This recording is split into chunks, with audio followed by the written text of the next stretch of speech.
बिस्मिल्लाहिर्रहमानिर्रहीम। अस्सलाम वालेकुम नाज़रीन, आप यूट्यूब चैनल देख रहे हैं। मैं इमरान खान हूँ। शाकिर अवान साहब को भी रात का अगवा कर लिया गया। उसके बारे में पहले मेरे पास इन्फॉर्मेशन नहीं थी। शाकिर अवान साहब जो हैं वो बड़े मेहनती जर्नलिस्ट हैं। मैं उनके साथ कुछ इंटरव्यूज़ भी कर चुका हूँ और बड़ी शानदार तरीके से और बड़ी ईमानदारी के साथ वो अपना काम करते हैं। जब PMLN बहुत मुश्किलात में थी और इस्टेब्लिशमेंट उनके खिलाफ होती थी तो शाकिर अवान साहब उस दौर में भी रिपोर्टिंग करते थे और वो खबरें भी चला देते थे जो खबरें कोई और नहीं चला सकता था। फिर वक्त गुजरा और PMLN ने जूते पॉलिश किए, इक़्तिदार में आ गए और इमरान खान साहब के ऊपर इस्टेब्लिशमेंट की चढ़ाई हो गई।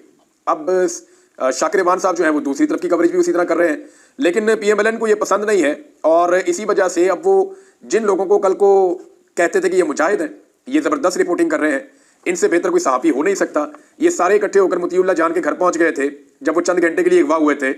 और ना सिर्फ ये हुआ था बल्कि मोतीउल्लाह जान को जाके ये मोती भाई कहते थे ये सारे लोग, और उनकी बड़ी इज्जत करते थे उनके पॉइंट ऑफ व्यू की वजह से, क्योंकि वो सही चीज़ को सही और गलत चीज़ को गलत कह रहे थे। हालांकि मेरा कुछ चीज़ों पे मोतीउल्लाह साहब से इख्तलाफ रहा, लेकिन एक चीज़ है कि वो अपने मौक़िफ़ के ऊपर डट जाने वाला आदमी है। मोतीउल्लाह जान ने अब जब इनको एक्सपोज करना शुरू किया तो अब इनके जो इन्फॉर्मेशन मिनिस्टर है वो उनके ऊपर एलिगेशन लगा रहे हैं और उनको सहाफ़ी मानने से इनकारी है। सवाल ये पैदा होता है कि क्या ये लोग खुद इंसान भी हैं कि जिस चौक में जिस जगह पे लाशें गिरी हैं वहां पे जाकर खड़े होकर इन्फॉर्मेशन मिनिस्टर जो है वो लतीफ़े सुना रहा है, वहां खड़े होकर जुगते मार रहा है। और भाई अभी वहां से लाशें उठाई गई हैं थोड़ी देर पहले, वहां पे लोग जख्मी हुए हैं, बहुत सारा खून गिरा हुआ है सड़कों के ऊपर। हद हो गई। वैसे शाकिर अवान साहब जो है इनके घर के ऊपर रेड किया गया रात गए 2 बजे के करीब और दीवारें फलांग कर लोग अंदर गए। नीचे वाली मंजिल पे शाकिर अवान साहब नहीं थे, नीचे सारी तलाशी ली, ऊपर वाली मंजिल पे गए और शाकिर अवान साहब को वहां से पकड़ा। उनके फैमिली मेंबर्स कह रहे हैं उन्हें शुबा है कि ऊपर उनके ऊपर टॉर्चर भी किया गया शाकिर अवान साहब के ऊपर। इन्होंने पूछा कि जनाब आपके पास कोई वारंट है, कोई अरेस्ट वारंट है, कोई सर्च वारंट है, तो इसके ऊपर उनके ऊपर टॉर्चर किया गया। फिर उनको उठाकर वहां से ले गए, क्योंकि इससे पहले भी जो है वो इनके घर वाले ऐसी चीजें फेस कर चुके हैं, लिहाजा वो बंदों को पहचानते भी हैं। जो लोग आए थे रेड करने के लिए उनमें कुछ पुलिस वाले थे, कुछ FIA वाले थे और कुछ नामालूम अफराद थे जो नकाबपोश थे। उन्होंने मुंह के ऊपर मास्क पहने हुए थे, जैसे बंदे आपने बाकी रेड्स के अंदर देखे, मेरे घर पे जो गए थे या वो आगा शेख आगा के घर जो गए थे, बाकी लोगों के घर जो जाते हैं आपको नजर ही आ जाते हैं। तो इस तरह मुख्तलिफ किस्म के लोग गए थे और इन्होंने जाके शाकिर अवान साहब को अगवा किया और लेकर चले गए। अब FIA कह रही है उनके पास नहीं है, पुलिस कह रही है उनके पास नहीं है, हर जगह पे पता किया है और शाकिर अवान साहब को मुबैना तौर पर एजेंसियां उठाकर ले गई हैं और अभी तक उनको वापस नहीं किया जा रहा। सिर्फ ये इन्फॉर्मेशन आई है कि उनको बाद में FIA के हवाले कर दिया जाएगा और FIA के जरिए से वो वापस अपने घर पहुंच जाएंगे। अब शाकिर अवान और मोतीउल्लाह जान दोनों के साथ हुआ गया। मोतीउल्लाह जान पे एक अजीबोगरीब मुकदमा डाल दिया गया कि जनाब ये नशे की हालत में जा रहे थे, इन्होंने बैरियर के अंदर गाड़ी मारी, फिर पुलिस वाले थे गन छीन के उसके ऊपर तान दी, फिर जब तलाशी ली इनको काबू करके तो गाड़ी के अंदर से आइस भी मिल गई। मैंने तो मोतीउल्लाह जान को कभी सिगरेट पीते हुए भी नहीं देखा। हैरत की बात है। वैसे ऐसा भौंडा और गलीज मुकदमा दर्ज किया और अदालत ने उसके ऊपर 2 दिन का रिमांड भी दे दिया। साकिब बशीर साहब साथ मौजूद थे मोतीउल्लाह जान के जब दोनों को अगवा किया गया। फिर साकिब बशीर साहब को 5 मिनट के बाद छोड़ दिया गया, मोतीउल्लाह जान साहब को गायब कर दिया गया। फिर बाद में जब प्रेशर बहुत ज्यादा बढ़ा, और मैं ये बताता हूँ ये प्रेशर बढ़ा है, मोतीउल्लाह जान को छोड़ना नहीं था क्योंकि मोतीउल्लाह जान रेगुलर अदालतों में जाते हैं तो जजेस का अदलिया का बहुत प्रेशर था, लिहाजा मोतीउल्लाह जान को मंजरे आम पे लाकर उनकी FIR करनी पड़ी।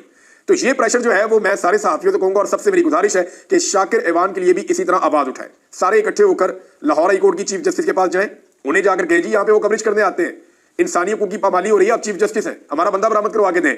वो जो पुलिस वाले साथ आए थे, FIA वाले आए थे, उन्हें बुलाए, उन्हें कहें जी हमारा बंदा वापस करें। और इसी तरह जो है वो इस्लामाबाद के अंदर हमारे जो दोस्त सुप्रीम कोर्ट में या इस्लामाबाद हाई कोर्ट में जाते हैं वो भी वहां जाए और जाके जजेस से बात करें, चीफ जस्टिस ऑफ पाकिस्तान से बात करें कि जनाब हमारे सहाफी अगवा हो रहे हैं। मोतीउल्लाह जान के बारे में भी बात करें और शाकिर अवान के बारे में भी बात करें। एक अनोखी मजाहिया किस्म की FIR जो है मोतीउल्लाह जान साहब पे इन दोनों बंदों का कसूर क्या है? एक चीज आप अपने ज़हन में रखें और सबको ये बात समझनी पड़ेगी कि रियासत का या इदारों का या हुकूमत का जो इस वक्त सबसे कमजोर पॉइंट है, जहां ये बुरी तरह फंस गए हैं, वो ये है कि इन्होंने रियल बुलेट्स चला दी है। 26 तारीख की रात को जो कुछ भी हुआ वो इनके लिए डरावना ख्वाब बन गया। इन्हें आइडिया नहीं था कि ये मामला ऐसे एक्सपोज हो जाएंगे। मुझे एक शायर है उनका शेर याद आ गया, इकबाल अजीम साहब उनका नाम है। उन्होंने एक दिन बड़ा जबरदस्त शेर कहा था, एक गजल है पूरी, उसके अंदर से उनका एक शेर है कि कातिल ने किस सफाई से धोई आस्तीन, कातिल ने किस सफाई से धोई आस्तीन, उसको खबर नहीं कि लहू बोलता भी है। तो लहू बोलता है जी, आप लाशें छुपा नहीं सकते, आप खून के निशान मिटा नहीं सकते।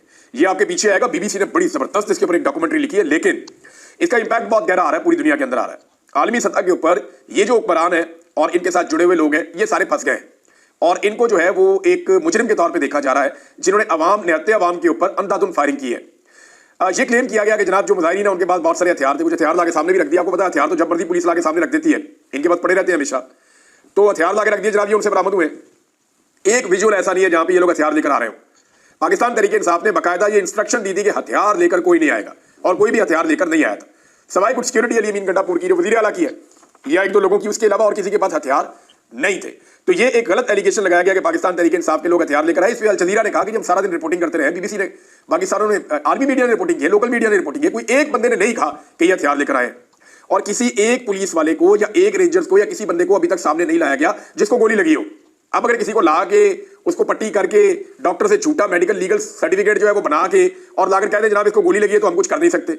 लेकिन वकूए के ऊपर एक भी ऐसा वाकया या एक भी ऐसी चीज रिपोर्ट नहीं हुई, जबकि अब तक दर्जनों लोगों की वीडियोस और तस्वीर आ चुकी हैं जिन्हें गोलियां लगी हुई थी। या तो वो नीम मुर्दा हालत में थे, या वो बेहोशी की हालत में थे, या वो करा रहे थे, या उनको अस्पतालों में शिफ्ट किया जा रहा था। जो लोग अस्पतालों में गए हैं वो ये कह रहे हैं कि अस्पतालों के अंदर मरीजों का तांता बंधा हुआ था और ज्यादा लोग वो थे जो बुलेट इंजरी के साथ आए थे। अस्पताल के अमले ने जो पहला डाटा जारी किया था उसमें बुलेट इंजरी आखिरी कॉलम में लिखी हुई थी और 28 लोगों का वो डाटा था। अब आप अंदाजा करें कि इस सूरत हाल में हुकूमत इतने बड़े साने को कैसे छुपा सकती है। हुकूमत के लिए छुपाना मुमकिन नहीं होगा। बीबीसी की रिपोर्ट बहुत इंपॉर्टेंट है, उसके कुछ हिस्से मैं आपको पढ़ के सुनाता हूं, आप हैरान रह जाएंगे। बीबीसी ने जनाब इसके ऊपर पूरी तहकीकाती एक रिपोर्ट तैयार की है, उन्होंने अपने सहाफियों को भेजा और जो बीबीसी की टीम पहुंची अस्पताल में वो ये बताते हैं कि अस्पताल के बाहर पुलिस और रेंजर्स खड़ी है और वो हर बंदे को चेक करते हैं। वो ये देखते हैं कि जो बंदा आया है ये कोई सहाफी है क्या है, ये कोई तहकीकात तो नहीं कर रहा, या ये कोई पाकिस्तान तहरीक इंसाफ के जो लोग ज़ेरे इलाज हैं उनके मामले में तो नहीं आया। तो वो कहते हैं जी बहुत ज्यादा वहाँ चेकिंग हो रही है। अस्पताल के अमले से उन्होंने ऑफ द रिकॉर्ड बात की है, कुछ लोगों ने नाम ना बताने की शर्त के ऊपर कुछ चीजें उनके सामने रखी हैं। उन्होंने पॉलीक्लिनिक अस्पताल और पिम्स अस्पताल दोनों का उन्होंने रुख किया है और पहले जो वो अपना डाटा बता रहे हैं एक अस्पताल का बता रहे हैं।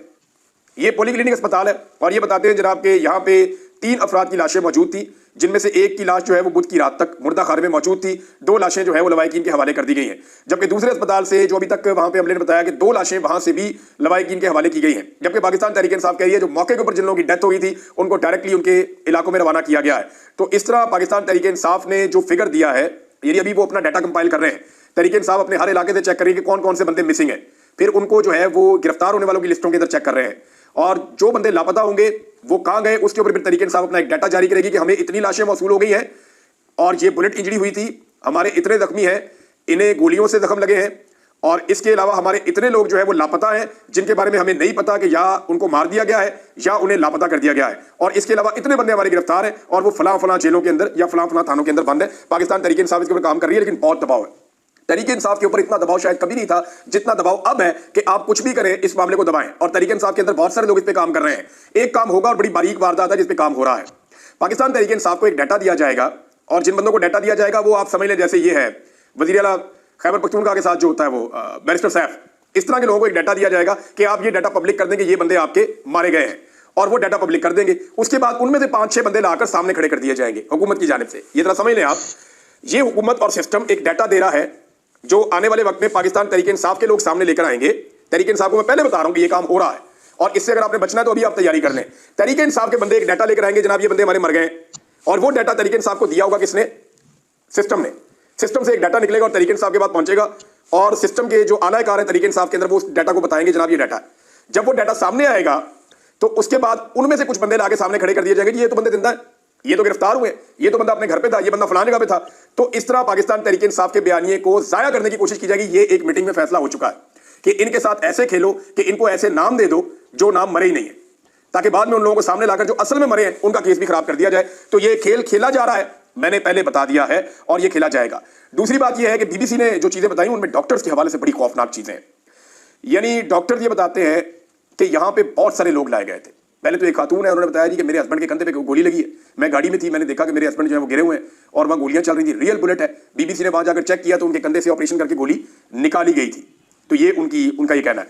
इसके अलावा जनाब जो डॉक्टर्स हैं वो ये कह रहे हैं कि हमारे ऊपर हुकूमत का बहुत दबाव है, अगर हम कोई भी डाटा देंगे या कोई भी चीज करेंगे तो इसके नतीजे में हमें अपनी नौकरियों से हाथ धोना पड़ेगा।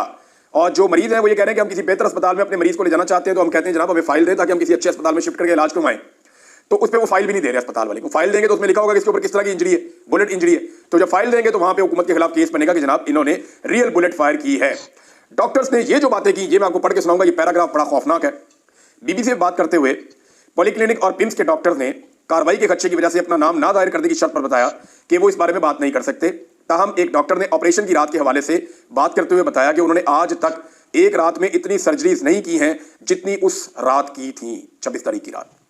ये एक डॉक्टर ने बताया, बाकी अभी नहीं बता रहे। उन्होंने कहा अपनी जिंदगी में कभी इतनी सर्जरीज नहीं की जितनी उस रात की थी। डॉक्टर ने कहा बाद जख्मी इस कदर तशवीशनाक हालत में आए कि हमने उन्हें सुन करने वाली दवाई देने के बजाय हमें डायरेक्ट उनकी सर्जरी शुरू करनी पड़ गई। बहुत से मरीज ऐसे थे जिनका बहुत ज्यादा खून बह चुका था। डॉक्टर ने कहा हमारे पास रश इस कदर ज्यादा था कि हमने एक बेड पर 2-2 सर्जरीज की और गोलियां निकाली। जो मैंने रात को यहां देखा वो मैं कभी नहीं भूल सकूंगी। अभी एक लेडी डॉक्टर है जिन्होंने स्टेटमेंट दिया। अब जनाब जब अताउल्लाह तारड़ से पूछा जाता है तारड़ से कि जनाब ये आपने क्या किया, तो वो डिनाई करते हैं हमने तो एक भी गोली नहीं चलाई। तो ये रियल बुलेट लोगों को लगी कैसे? अस्पताल इंतजामिया के मुताबिक जो ऑफ द रिकॉर्ड बता रहे हैं, सिर्फ एक अस्पताल में 45 से 55 ऐसे लोगों को लाया गया जिन्हें रियल बुलेट्स लगी हुई हैं और जिन्हें गोलियां लगी हैं। उनमें से कई लोगों को इस्लामाबाद से बाहर भी ले जाया गया। तो ये एक बड़ी खौफनाक रात थी और ये उस वक्त तो मुजाहिरीन के लिए खौफनाक थी, लेकिन अब ऐसा लगता है कि हुकूमत के लिए एक डरावना ख्वाब बन जाएगी। और ये भी चीज रिपोर्ट हुई है कि हुकूमत ने और पुलिस ने जो लोग वहां पे मारे गए, जहां बहक हो गए, उनमें से किसी का पोस्टमार्टम भी नहीं करने दिया। इन्होंने कहा जी पोस्टमार्टम नहीं करना, वरना पोस्टमार्टम की रिपोर्ट बनेगी तो उसकी बुनियाद के ऊपर मुकदमा दर्ज होगा कि रियल बुलेट लगी हुई है। अब इस पे अली अमीन गंडापुर ने क्या किया, हमारे पास कोई जवाब नहीं है। इस पे पाकिस्तान तहरीक इंसाफ की क़यादत ने क्या किया, हमारे पास कोई जवाब नहीं है। ये जिन लोगों को गोलियां लगी थी इनके पोस्टमार्टम खैबर पख्तूनख्वा में भी हो सकते थे कि जनाब एक लाश लाई गई है, ये इसका पोस्टमार्टम किया गया, जनाब इसके ऊपर इतनी गोलियां लगी थी, कुछ तो आप अपने पास रिकॉर्ड रख लेते। लेकिन पाकिस्तान तहरीक इंसाफ अभी तक संजीदा होकर डाटा कलेक्ट नहीं कर रही और पाकिस्तान के मीडिया को बहुत सख्ती से अहकाम दिए गए हैं कि कुछ भी हो जाए उस रात का तस्करा नहीं करना।